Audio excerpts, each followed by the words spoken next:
Bonjour et bienvenue sur Mon Financier. Nous sommes le lundi 15 septembre. Quelle semaine cette semaine entre mardi le vote de confiance de Valls, jeudi notre prothésiste dentaire qui fait sa conférence de presse et Sarkozy qui fait son retour dimanche, qui nous explique qu'il n'a pas changé, mais tout ce qu'il fait en ce moment montre qu'il est pire qu'avant.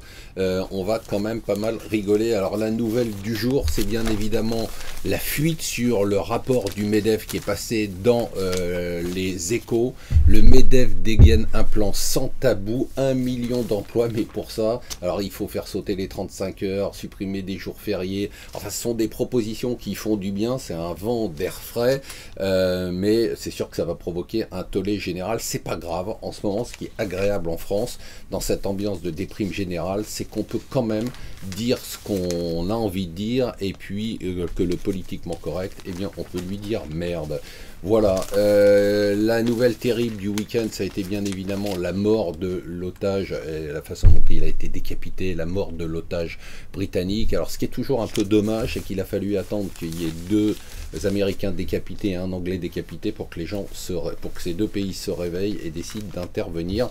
En attendant, il y a une nouvelle qui n'est pas très bonne, je vous lis quand même ça. La question n'est plus de savoir quand il y aura un attentat en France, s'il y aura un attentat en France, mais quand.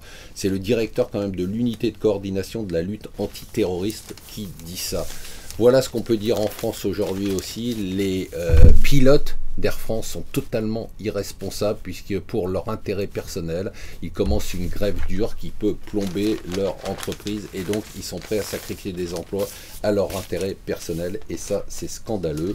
Voilà, les banques centrales seraient à la, bon on le savait déjà, on vous le dit ici très souvent, seraient la cause de la baisse de la volatilité sur les marchés. Et enfin, c'est intéressant, c'est une nouvelle formule sur le Financial Times. Le Financial Times s'est réinventé. Voilà, alors de loin, à mon avis, vous ne voyez pas la différence, mais quand on a l'habitude de lire tous les jours, on s'aperçoit que d'un point de vue graphisme et d'un point de vue fond et présentation, il y a quelques changements. Voilà, restez avec nous sur Mon Financier.